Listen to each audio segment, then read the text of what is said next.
শতরূপ ঘোষ এবং সৌম্য আইচটয়, বাম এবং কংগ্রেসের দুই নেতা। শতরূপ, লড়াই কঠিন, এবারও আসন না পেলে বাংলায় বামেরা প্রাসঙ্গিকতা হারাবে না তো?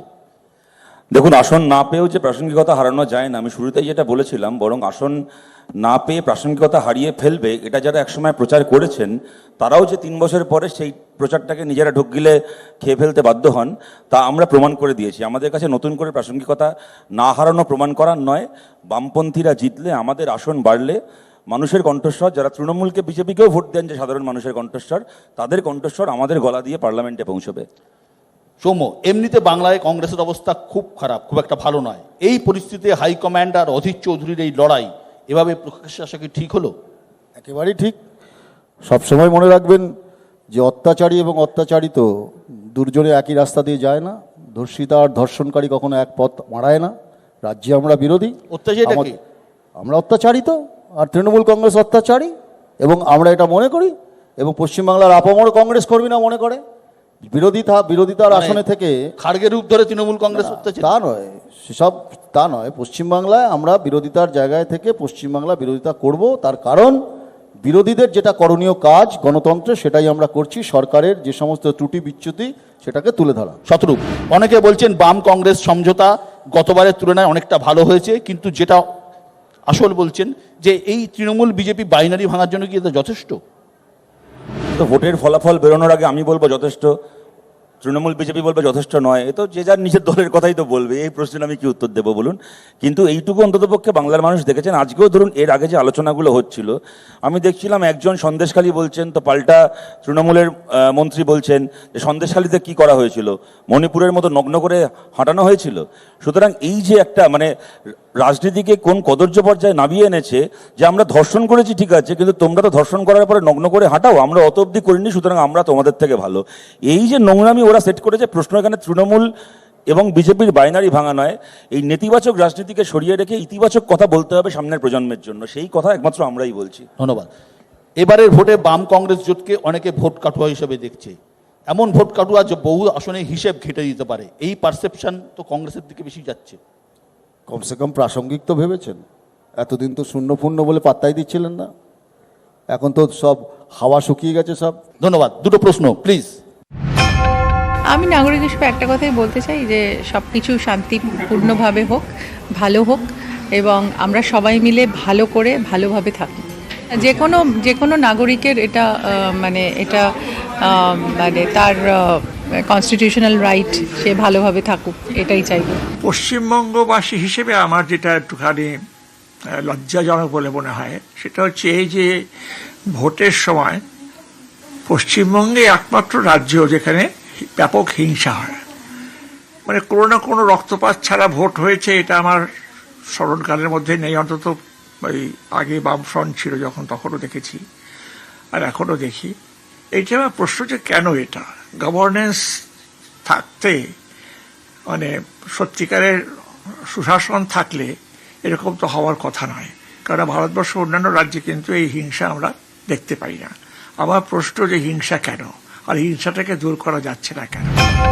ওনারা দুজন অত্যন্ত সম্মানীয় মানুষ, এবং ওনাদের এই প্রত্যাশা তো দলমত নির্বিশেষে সবারই প্রত্যাশা যেন ভোট যেন রক্তপাত ছাড়া হোক। বামফ্রন্ট আমলেও রক্তপাত ছাড়া ভোট সবসময় হয়েছে এমন নয়, তার আগে কংগ্রেস আমলেও হয়েছে এমন নয়, কিন্তু আমাদেরকে তো সামনের দিকে এগোতে হবে।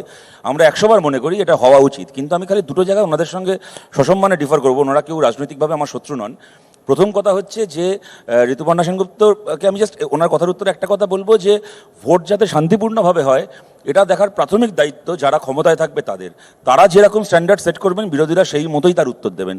আমরা কখনো এইটা বলতে পারি না বা এই কথা দিতে পারি না যে আপনারা আপনাদের মতো করে বুদ্ধকল চালিয়ে যাবেন, গাজবাড়ি চালিয়ে যাবেন, আমরা বিরোধীরা খালি রামকৃষ্ণ মিশন বিবেকানন্দের বাণী নিয়ে রাস্তার ধারে বসে থাকবো, এটা হতে পারে না। আর শীর্ষেন্দুবাবু, এক সেকেন্ড, শীর্ষেন্দুবাবু যেটা বললেন আমি অত্যন্ত বিনয়ের সঙ্গে এটা বলছি, পশ্চিমবাংলায় ভায়োলেন্সের কালচার অনেক আগে থেকে আছে, এটা নিশ্চিতভাবে আমাদের সবার জন্য আক্ষেপ, কিন্তু বাংলা ছাড়া আর কোথাও হয় না, এটা বোধহয় ঠিক নয়। আমার প্রশ্নটা প্রত্যেক রাজনৈতিক দলের প্রত্যেক নেতাকে, আপনারা রাজনীতি কেন করেন, কী জন্য করেন?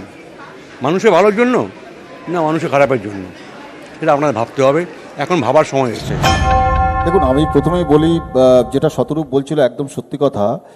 জঙ্গলে যদি হরিণ শান্তি চায়, শান্তি আসে না, বাঘকে শান্তি চাইতে হয়। কারণ জঙ্গলের নিয়মকানুন যিনি গণতন্ত্রের রক্ষাকর্তা যারা, নিশ্চয়ই বিরোধীদের জায়গা আছে, কিন্তু এখানে পশ্চিমবাংলার দুর্ভাগ্যবশত সবসময় একটা জিনিস হয় যে ব্যাস্টিয়ান মানে দুর্গ, আমাকে দখল করে নিতে হবে, আমাকে বিরোধী শূন্য করতে হবে। বিরোধী মানেই শত্রু, বিরোধী মানে রাজনৈতিক বিরোধী নয়, বিরোধী মানে শত্রু হিসেবে পরিগণিত করা। ধন্যবাদ। সেই জায়গা থেকে খুন জখম এগুলো র্যাপিড ফায়ার শতরূপ, পথে না ফেসবুকে? দুটোতেই, দুটোর মধ্যে কোনো বিরোধ নেই। নরেন্দ্র মোদী না মমতা বন্দ্যোপাধ্যায়? কে বেশি খারাপ? দিলীপ ঘোষ না সুকান্ত মজুমদার? আমি এটা কি উত্তর দেবো বলুন? তাহলে আপনি প্রথমে এটা স্বীকার করুন যে দিলীপ ঘোষ এবং সুকান্ত মজুমদারের মধ্যে ঝামেলা আছে, ওদের মধ্যে ফারাক আছে। তারপরে আমি কাকে বেছে নেবো আমি ভাবতে পারি। দিলীপবাবুকে বলতে হবে সর্বহারা শ্রেণী সংগ্রাম না স্বাচ্ছন্দ্য থেকেও বামপন্থী? মানে সর্বহারা শ্রেণী সংগ্রাম সবাইকে সর্বহারা করা সংগ্রাম নয়, সমস্ত সর্বহারা মানুষ যেন স্বাচ্ছন্দ্যে থাকতে পারেন তার সংগ্রাম। তারুণ্য না অভিজ্ঞতা? মার্জনা করবেন। তারুণ্য না অভিজ্ঞতা? তরুণরা একদিন অভিজ্ঞ হবেন, অভিজ্ঞরা তরুণদেরকে প্রতিপালন করবেন। জ্যোতি বসু না বুদ্ধদেব ভট্টাচার্য? বামফ্রন্ট সরকার। সিপিআইএম এর তরুণ ব্রিগেডের তোমার ফেভারিট কে? তরুণ ব্রিগেড বলতে যাদেরকে চেনেন তার বাইরেও, ধরুন আমাদের যারা ভোটে প্রার্থী হয়েছে টিভিতে দেখা যায়, তার বাইরেও অসংখ্য ছেলেমেয়েরা রয়েছে যারা হয়তো ভোটে প্রার্থী হয়নি বা টেলিভিশনে আসে না বলে আপনারা তাদেরকে চেনেন না। কাঁধে করে যে 17-18 বছরের ছেলে বা মেয়ে ভোটে হেরে যাওয়ার 1 ঘন্টার মধ্যে অক্সিজেনের সিলিন্ডার নিয়ে লোকের বাড়িতে ছুটে গেছে, আমি তার পক্ষে, সে আমার গর্ব। ডিপ্লোম্যাটিক উত্তর। আকবর রোড না বিধান ভবন? আকবর রোড না বিধান ভবন? অবশ্যই বিধান ভবন, আমি পশ্চিমবঙ্গের মুখপাত্র। সবুজ না গেরুয়া? হ্যাঁ, সেই সবুজটা যদি ভারতবর্ষের জাতীয় কংগ্রেসের হয়। প্রিয় বন্ধু না কৌশলী জোট সঙ্গী? অবশ্যই প্রিয় বন্ধু, কারণ শতরূপের সাথে আমার কোনোদিন ঝগড়া তো হয় না। আপনাকে যদি ক্ষমতা দেওয়া হয় জাতীয় কংগ্রেসের নতুন সভাপতি বাছার, কাকে ভোট দেবেন? সভাপতি বাজার ভোট দিলে তো আপনাকে বলবো না, গোপনে ভোট দেবো, কারণ আমি এআইসিসি মেম্বার, গোপনে ভোট দিতে হয়। বহরমপুর না মালদা? দুটোই। কংগ্রেস কটা আসন পাবে বাংলায়? আমি তো অনেকগুলোই দাবি করতে পারি, কিন্তু এখানে বলবো না, তার কারণ কি হবে ভোটের ফল মানুষ ব্যালট বক্সে দিয়েছে। বাস্তবটা বলুন না। না না, যারা ভোট দেয় এইসব গণতান্ত্রিক ব্যাপারে এইসব ব্যাপারে বলা যায় না। যারা প্রেডিকশন করে 42-50 তারাই গণতন্ত্র বিরোধী। আমরা মানুষের কথা কি করে বলবো? মানুষ ব্যালট বক্সে ভোট দিতে। শতরূপ।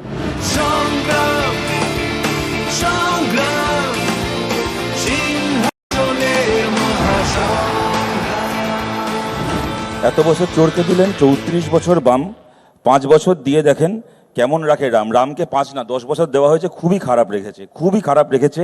60 টাকার পেট্রোলকে 115 টাকা করে দিয়েছে, 200 টাকার সর্ষের তেল করেছে। ও কুলোর বাতাস দিয়ে আপদগুলোকে বিদায় করতে হবে এবার। ধন্যবাদ। কি আসলো? রক্ত দিয়ে কেনা মাটি কাগজ দিয়ে নয়। কি মানে কি? সোশ্যাল মিডিয়ায় মিম চলছে এগুলো। এনআরসিসিএ। হ্যাঁ, এনআরসিসিএ। ওটা তো প্রতিবার ভোট আসলে ব্যাগে করে অমিত শাহ নিয়ে চলে আসে, তারপর ভোট মিটে যায়, বাড়ি নিয়ে চলে যায়। এটা তো রাজনৈতিক পণ্য। This is a political product. ধন্যবাদ।